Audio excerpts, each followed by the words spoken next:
Bismillahirrahmanirrahim. Assalamualaikum warahmatullahi wabarakatuh. A'udzu billahi minasyaitonir rajim. Bismillahirrahmanirrahim.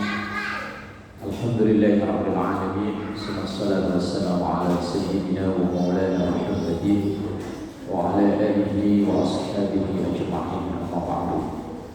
Ila hadratin Nabi Mustafa Muhammadin sallallahu alaihi wasallam wa ala alihi wa ashabihi wa azwajihi wa dzurriyyatihi wa ahli baitihi al-kiram wa jumlatihi minal muslimina wal muslimat wal mu'minina wal mu'minat ayyana makanu khususan ma'rifat kitab Syekh Muhammad Syihabuddin Ibnu Hajar al-Asqalani Syekh Al-Allamah Muhammad Nawawi al-Qadiri al-Jabi al-Syafi'i bi barakatil Fatihah.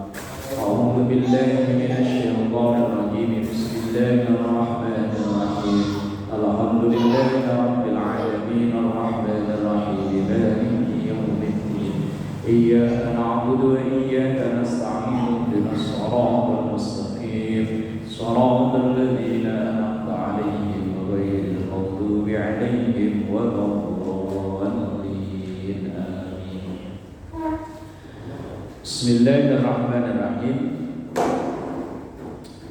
Wal maqalatut tasi'atu. Maqalah yang ke-9.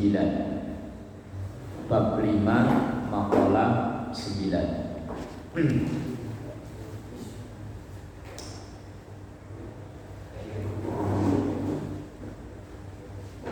Udah ketemu Pak Idris? Apa kitabnya keliru bawa?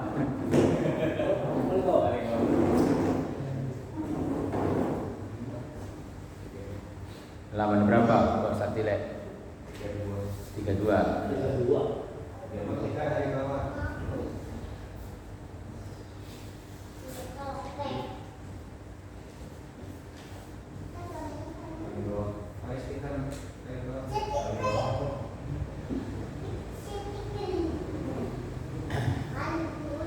Bismillahirrahmanirrahim. Wal maqalatut tasi'atu, dan maqalah yang ke-9.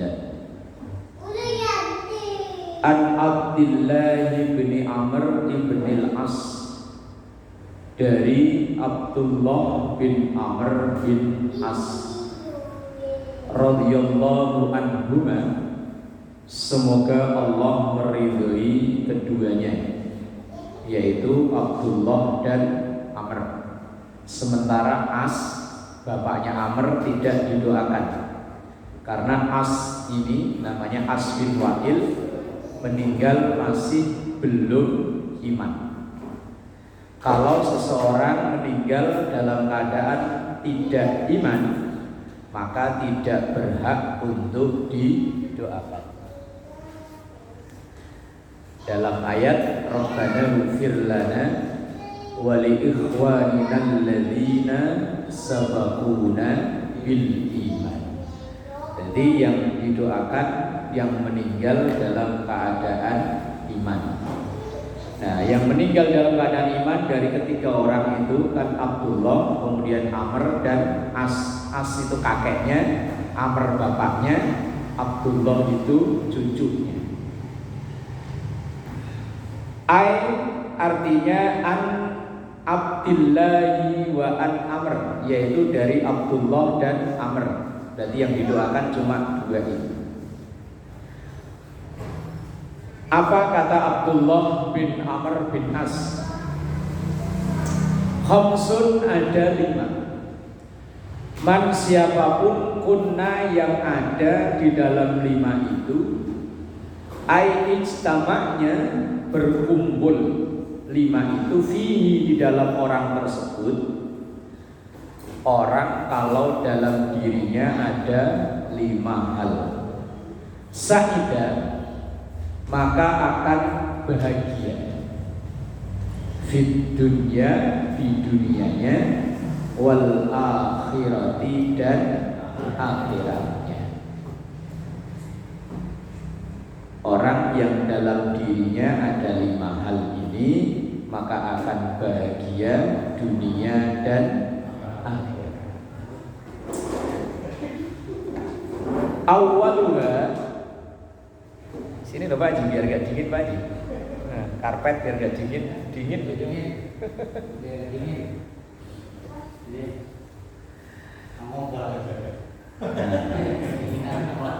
Pokoknya festival lah pokoknya.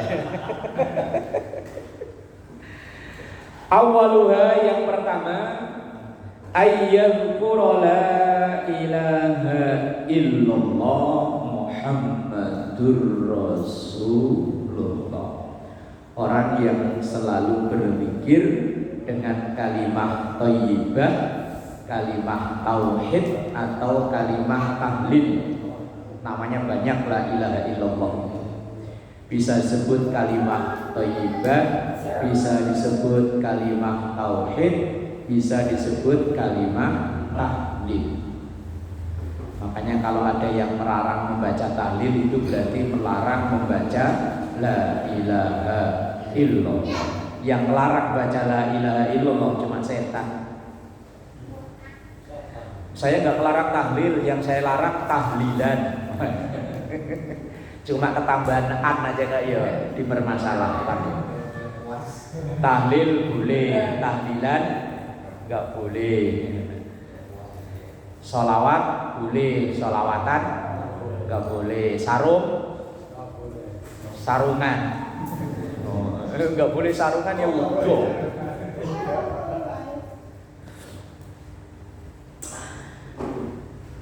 Waktan ba'da waktin, orang yang terus membaca kalimat la ilaha illallah Muhammadur Rasulullah waktan ba'da waktin, dari waktu ke waktu. Berarti di sela-sela kegiatan sehari-harinya ia mengucap kalimat ini. Ya enggak harus duduk bersila madhep mulon, ya enggak. Wong kita masih punya kewajiban mencari nafkah. Lah di sela-sela itu loh, la ilaha illallah Muhammadur Rasulullah. Kalau orang-orang tua-tua dulu malah kadang jadi apa ya, kayak kelambi di desanya apa? Kebiasaan di bibir itu. Latah, tapi latahnya latah yang bagus. Kelihatan apa-apa la ilaha illallah. Biar ucapannya pase gak pase kan yang penting. Nah,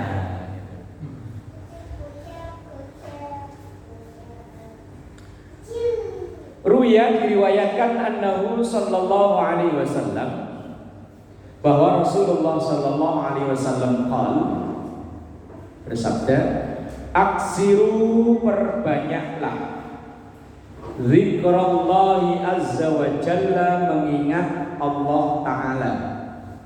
Mengingat itu enggak harus wiridan madhep mulon megang tasbih tertasbih ya enggak. Di sela-sela waktu keseharian kita, zikir itu bisa kita lakukan ya.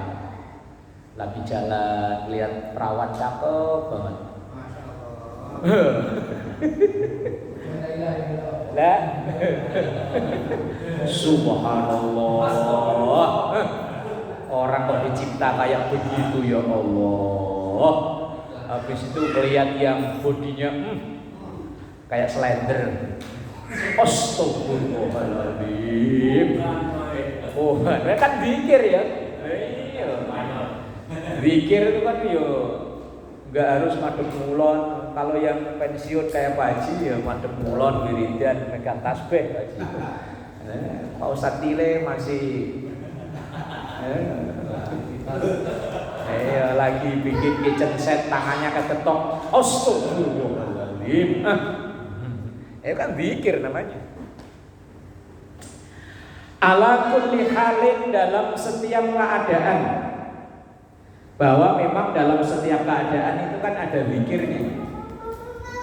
Fa innahu, karena sesungguhnya zikir itu laisa amalun, tidak ada amalan ahabbu ilallah, yang lebih dicintai oleh Allah, wala, dan tidak anja, lebih menyelamatkan, li abdin, untuk seorang hamba, min kulli sayyi'atin, dari setiap keburukan, fid dunya, di dunia, wal akhirati, dan akhirat, min zikrillah dibanding dengan zikir kepada Allah.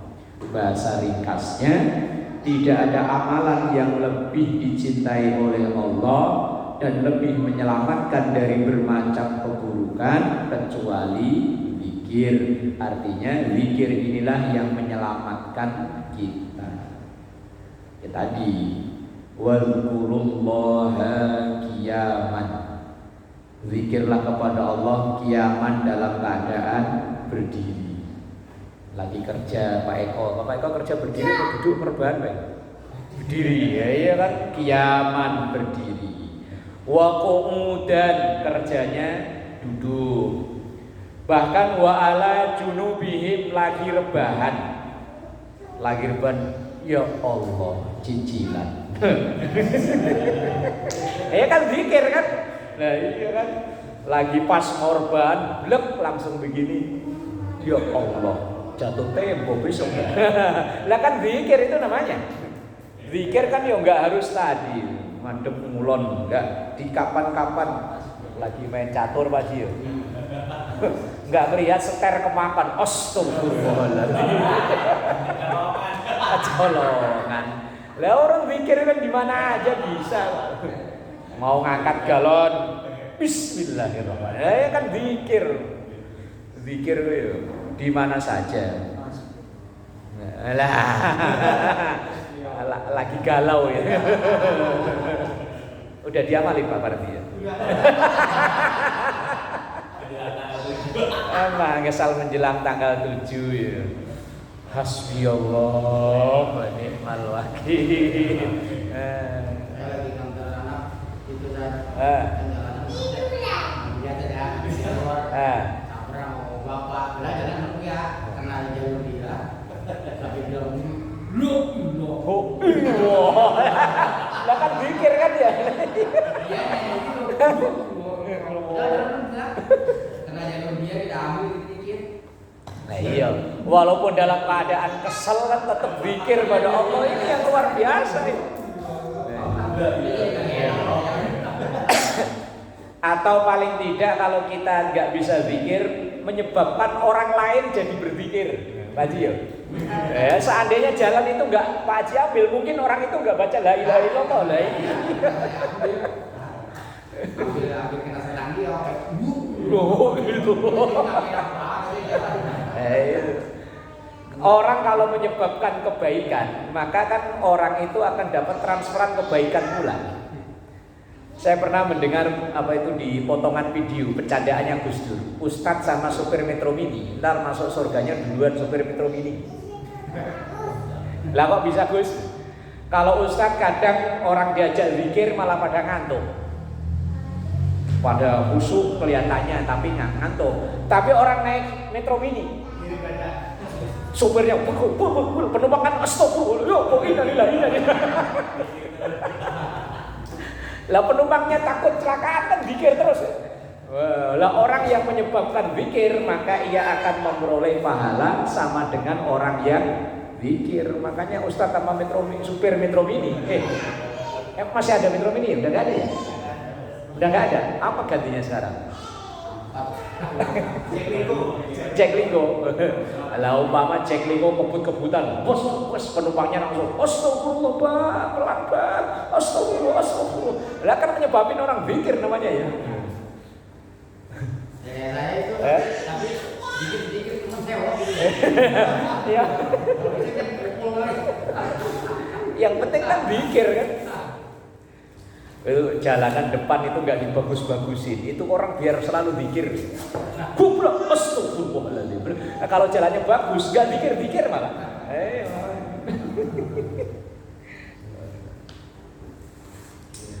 Rawahu Ibnu Sonsori. Nah, ini penjelasannya, zikir yang di setiap saat ada zikirnya itu. Wa idza betulia, dan ketika diuji bibaliyatin dengan ujian, qala inna lillahi wa inna ilaihi rajiun wala haula wala quwwata illa billahil aliyyil azim. Saat lagi kena musibah, saat kena lagi masalah, inna lillahi wa inna ilaihi raji'un, wala haula wala quwwata illa billahil aliyyil azim. Ruwiya diriwayatkan annahu sallallahu alaihi wasallam qala, bahwa Rasulullah sallallahu alaihi wasallam bersabda, la tuksiru, jangan perbanyak al-kalama, omongan, bi ghairi dzikrillah, tanpa diselingi zikir kepada Allah.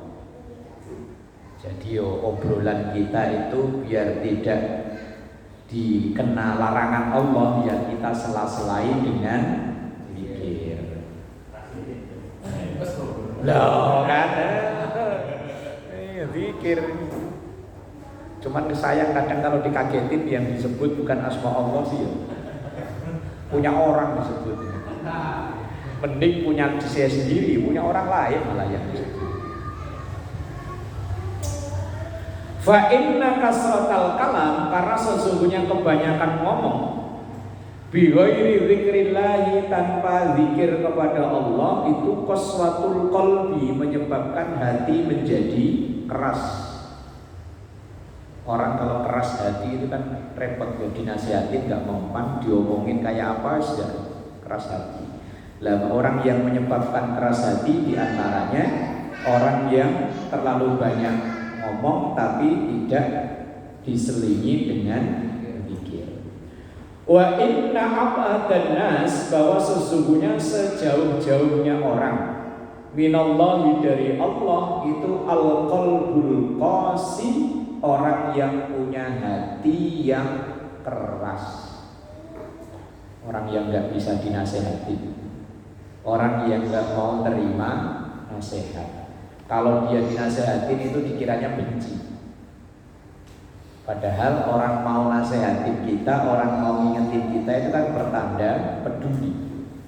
Cuma kadang kita itu kalau ada yang ngingetin, kita itu ngerasa kayak malah dibully, kayak dibenci, padahal enggak.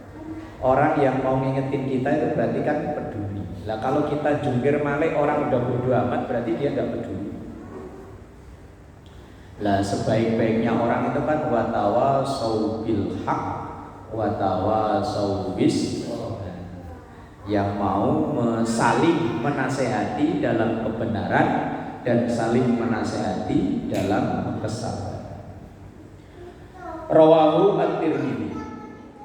Wa idza utiya nikmatan, kalau ia diberi kenikmatan, qala alhamdulillahi rabbil alamin, syukran lin nikmah, syukran karena bertanda syukur, lin nikmati, atas nikmat.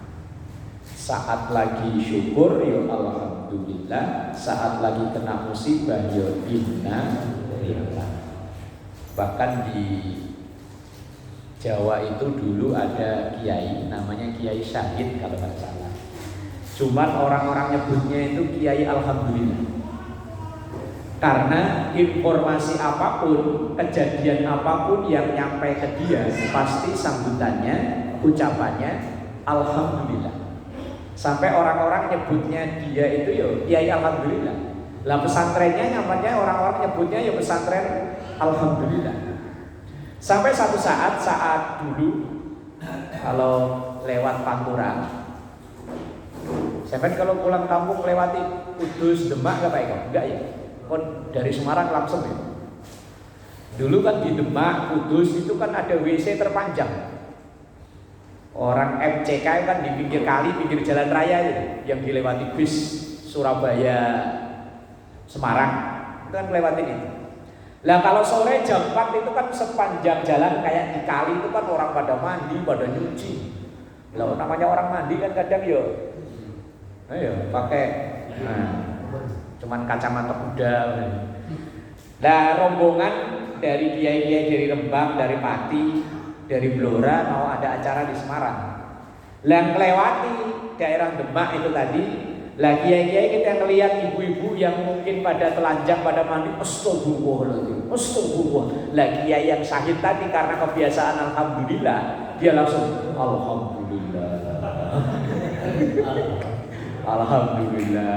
Lah yang lain, kiai yang lain yang nggak kenal beliau kan, kiai bukannya istighfar malah alhamdulillah.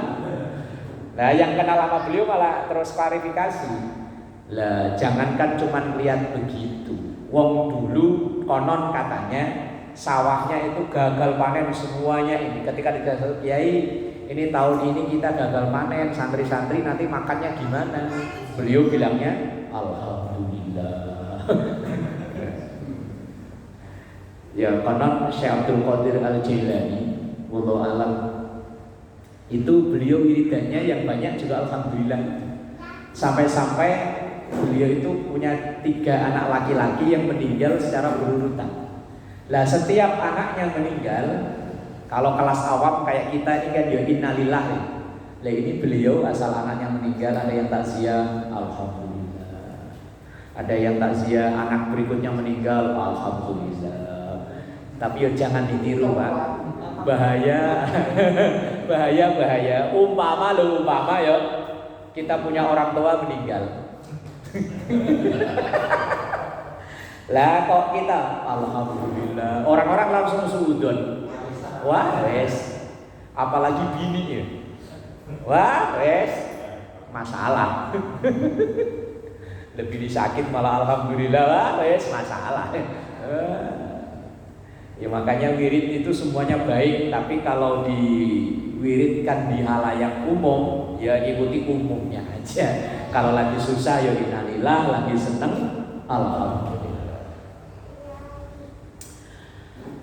Samurah ibnu Jundub atau Jundab biasanya, ada yang baca Jundub, ada yang baca Jundab. Radhiyallahu anhu qala, semoga Allah meridhoinya. Ini berarti kalau anhu itu untuk satu, berarti yang diridhoi cuma Samurahnya saja. Berarti yang meninggal dalam keadaan iman Samurah. Sementara bapaknya yang namanya Jundub loh. Qala Rasulullah sallallahu alaihi wasallam, bersabdalah Rasulullah sallallahu alaihi wasallam, ahabbul kalami ilallahi arba'un. Yang paling dicintai dari omongan ilallahi di sisi Allah arba'un itu 4. Subhanallah 1, 2 walhamdulillah, 3 la ilaha illallah, 4 Allahu akbar. Ini wiridnya almarhum al-maghfurlah Ustaz Arifin Ilhamnya. Subhanallah walhamdulillah wa la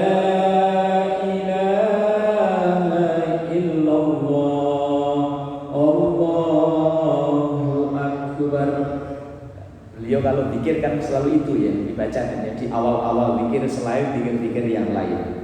Dan ini ternyata yang ahabbul kalam ilallah. Omongan, ini kan ya termasuk omongan.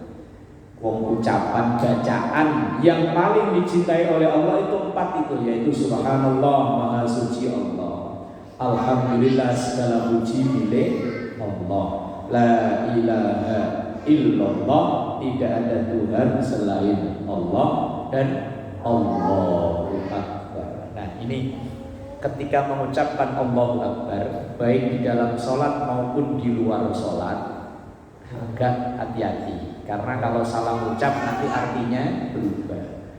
Jangan memanjangkan huruf alif atau huruf hamzah di awal lafaz Allah. Jadi jangan sampai membacanya Allahu Akbar, jangan. Kalau misalnya lagi sholat, kalau pengen dipanjangin, panjangi yang huruf lamnya, Allahu Akbar. Tapi jangan memanjangkan huruf alifnya atau hamzahnya. Lah kenapa? Kalau itu dipanjangkan dalam ilmu nahwu seakan-akan menambah huruf alif double.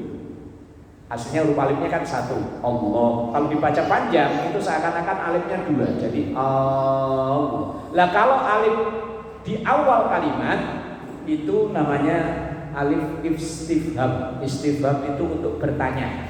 Berarti kalau diterjemahkan malah seakan-akan begini, apa benar Allah Maha Besar? Kalau huruf hamzahnya atau alifnya dipanjangkan. Allahu Akbar kalau diterjemahkan, apa benar, apa iya Allah Maha Besar. Nah ini kan sebuah kayak kan meragukan kemahabesaran Allah. Maka jangan memanjangkan huruf alif atau a itu. Kedua, jangan memanjangkan huruf ba di lafaz akbar. Ini biasanya kalau anak-anak takbiran sambil mukulin beduk, itu kan biasanya ba-nya dipanjangin. Allahu Akbar. Kan itu diayun-ayun ya. Ini salah. Artinya nanti jauh berubah loh. Kalau akbar ba-nya pendek itu artinya yang maha besar. Tapi kalau akbar ba-nya panjang itu ini loh.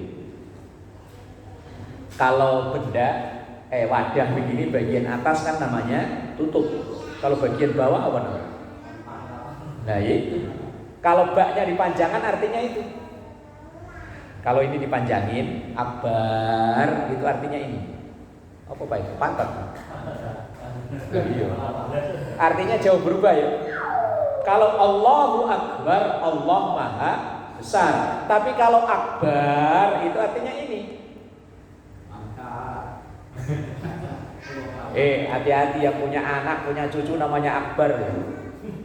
Lah kalau dekat manggilnya Akbar, ya bener. Tapi kalau orangnya jauh, ayo. Kalau orangnya jauh manggilnya gimana? Akbar. Lah kalau diterjemahkan lucu jadinya ya.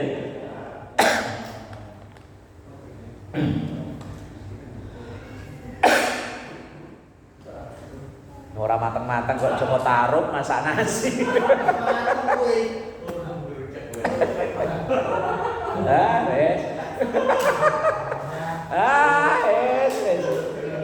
Joko Tarub masak nasi ora mateng-mateng.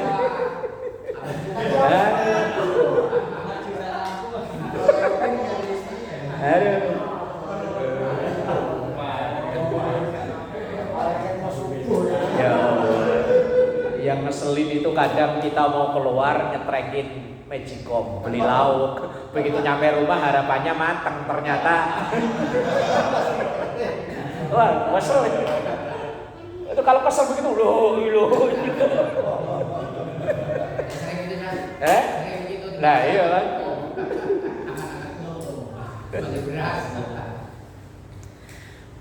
La yadurruka bi ayyihinna bada'ta. La yadurruka dan tidak mengapa bi ayyihinna dengan mana saja bada'ta engkau memulainya. Jadi baca subhanallah walhamdulillah wala ilaha illallah wallahu akbar diacak-acak bacanya mana saja yang duluan boleh. Mau la ilaha illallah subhanallah alhamdulillah Allahu akbar boleh. Allahu akbarnya didahulukan, Allahu akbar subhanallah la ilaha illallah alhamdulillah boleh. Mau mana saja kita mau mengawalinya boleh. Jadi enggak ada urutan harus ini enggak, mau yang bagian mana saja monggo. Akhrajahu Muslim wan Nasa'i. Yang mengeluarkan hadis ini adalah Imam Muslim dan Imam Nasa'i. Waruya dan diriwayatkan annahu sallallahu alaihi wasallam qala qulu bacalah oleh kalian la ilaha illallah wallahu akbar wa qulu subhanallah walhamdulillah. Berarti ini kan urutannya dibalik-balik aja. Boleh-boleh aja. Mau dibaca yang mana saja untuk awalan boleh. Wa qulu dan bacalah tabarakallah. Allah yang maha memberikan berkah. Fa innahunna karena sesungguhnya itu semua khamsun lima. La ya'tiluhunna syai'un tidak ada yang membandinginya. 5, yaitu la ilaha illallah, Allahu akbar, subhanallah, alhamdulillah, dan tabarakallah. 5 bacaan kalimat zikir yang la ya'diluhunna syai'un, berarti nggak ada yang membandingi istimewanya. Ruya Ibnu Sadsad. Wa idza btada'a fi syai'in, dan ketika mengawali sesuatu, qala bismillahirrahmanirrahim. Kalau mengawali sesuatu dengan membaca bismillah. Tapi membaca bismillah itu hukumnya enggak semuanya sama. Secara mendasar hukum bismillah itu hukumnya sunnah. Tetapi ada kalanya bisa menjadi wajib, ada kalanya bisa menjadi sunnah, ada kalanya bisa menjadi makruh, bahkan ada kalanya menjadi haram. Kalau di dalam membaca Quran, membaca bismillah itu ada 4 hukum wajib, yaitu ketika akan membaca Al-Fatihah. Karena bismillahirrahmanirrahim ini termasuk dari Fatihah. Ayat yang pertama kan bismillah. Yang kedua dilarang, yaitu ketika akan membaca surah Bara'ah atau surah At-Taubah yang juz 10 itu, Bara'atun minallahi wa rasulihi dan seterusnya. Ini ketika membaca awal surat itu justru tidak boleh membaca bismillah. Ketiga makruh, yaitu ketika akan membaca ayat kedua sampai ayat keselesai, ayat yang terakhir di surah At-Taubah itu tadi yang juz 10. Kalau ayat pertama tidak boleh baca bismillah, ayat yang kedua dan seterusnya makruh. Makruh itu lebih baik tidak. Berarti a'udzubillahi minasyaitonirrajim, langsung baca ayatnya. Yang keempat sunnah. Nah, ini selain 3 itu, selain awal Fatihah, selain awal At-Taubah, selain pertengahan At-Taubah, maka semuanya dihukumi sunnah. Itu kalau saat membaca Quran. Tapi kalau di luar Quran sehari-hari begini, membaca bismillah sama hukumnya nggak sama. Ada kalanya bismillah itu sunnah. Nah, sunnah ini yang hukum asalnya, hukum dasarnya ini sunnah. Ada kalanya haram, yaitu ketika akan mengawali pekerjaan haram. Mau nyopet bismillah. Itu santri karena udah terbiasa baca bismillah ke Jakarta nyari kerjaan gak nemu-nemu, pusing. Akhirnya imannya luntur. Ya, karena udah kadung biasa baca bismillah, mau nyopet bismillah. Ngawali kerjaan haram, maka bismillahnya ya ikut haram. Kalau main jatuh bagi bismillah mau kalah saya.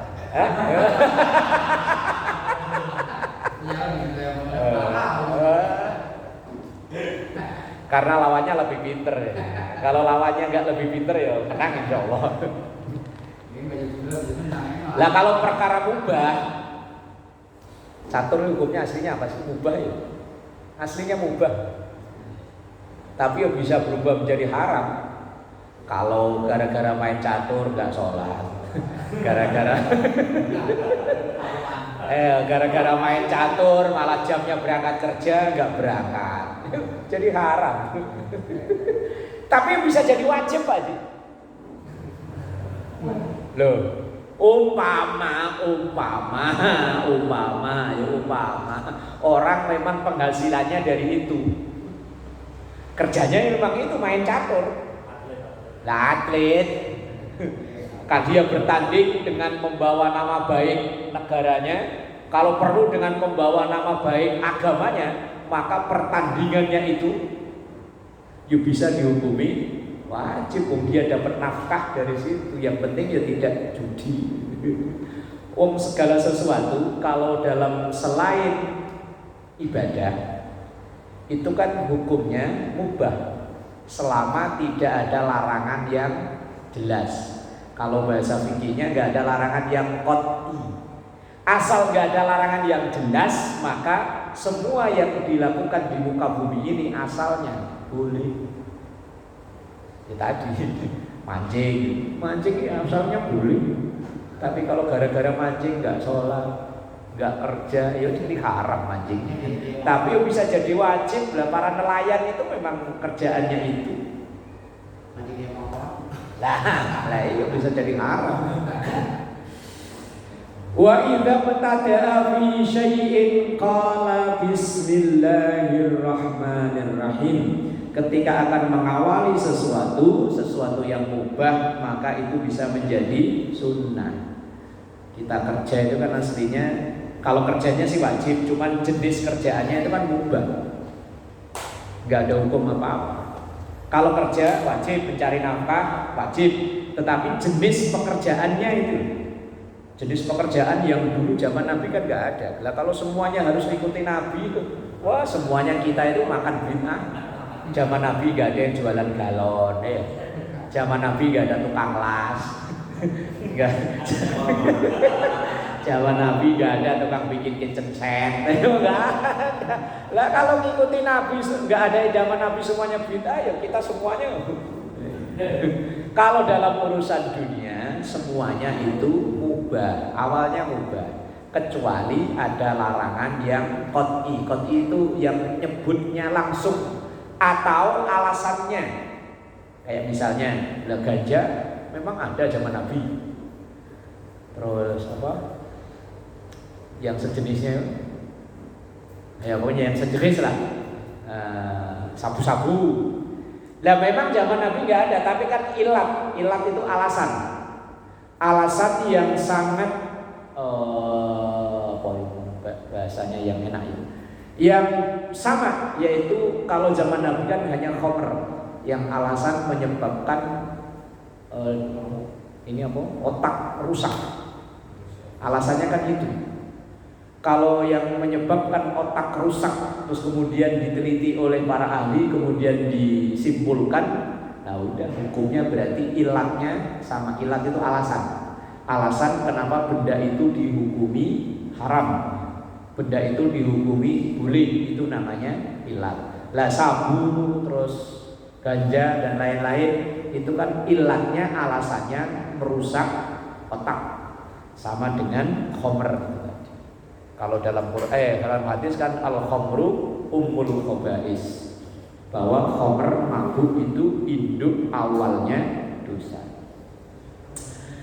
An Abi Hurairah radhiyallahu anhu, diriwayatkan dari Abu Hurairah radhiyallahu anhu, qala Rasulullah sallallahu alaihi wasallam, kullu amrin, setiap perkara, bibalin, yang ada nilai baiknya, la yubda'u fihi, yang tidak diawali di dalam pekerjaan itu.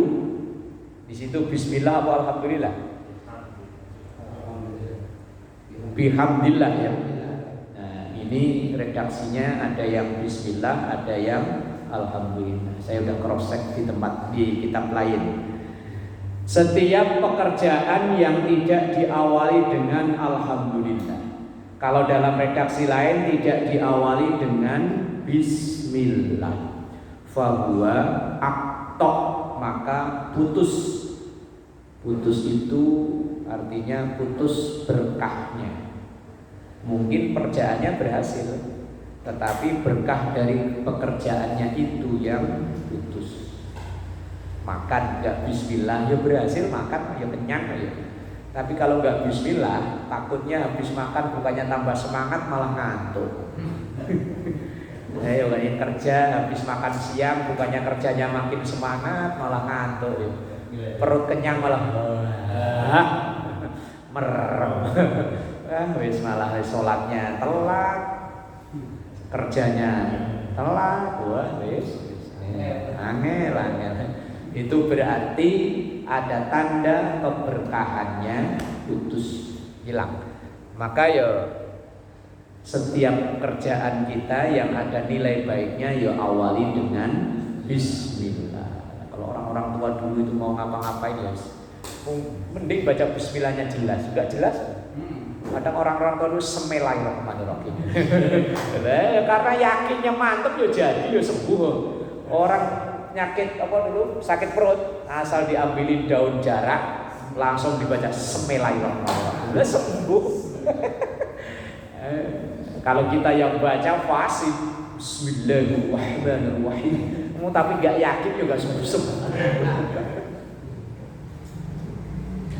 Yakinnya itu ya. Akhrajahu Ibnu Hibban. Yang mentahrid atau yang mengeluarkan hadis ini adalah Ibnu Hibban. Wa idza afrata minhu dzanban ay aksara dzanban. Wa idza dan ketika afrata terjerumus minhu dari orang tersebut dzanban satu dosa. Ay aksara dzanban banyak dosa. Sadiron minhu yang keluar dari dianya atau orang yang terlanjur terjerumus dosa qala astaghfirullahaladzim wa atubu ilaihi membaca istighfar. Makanya ya kan setiap hal, setiap keadaan ada zikirnya. Lagi senang alhamdulillah, lagi susah innalillah. Ngawali pekerjaan bismillah, setelah mengawali pekerjaan alhamdulillah. Kalau melakukan salah astaghfirullahaladzim. An Anas bin Malik radhiyallahu anhu qol wallahu a'lam bissawab.